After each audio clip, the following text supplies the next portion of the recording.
guys, I want people to understand this.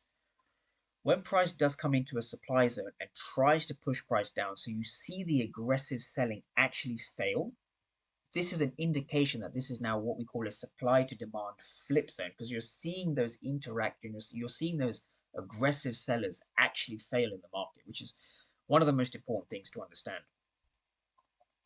Now, from here, another thing I want people to really understand and depict from this is a couple of things, right? So, when price comes to retest this demand zone over here, this new key level, which we're now looking for demand, what I want people to understand is that as price comes into this demand, we see the exact same thing where the majority of the volume is down here, and the majority of it corresponds to a negative delta.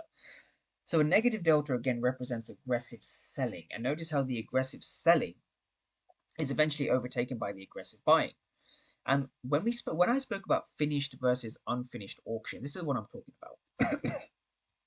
A finished auction, just for basic knowledge, a finished auction is when there's a zero on one side of the market, right? So in this case, we have a zero over here.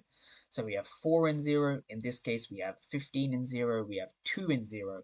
We have 30 and 38 and 0. And then we eventually have 9 and 0, right? So when you see a high and low in the movement, so when you see this kind of price action, when you see the tip price action over here, which is what we're looking at, now, this high and low, in this case, this kind of low in the movement was actually validated by a finished auction, let alone buyers, aggressive sellers, sorry, not being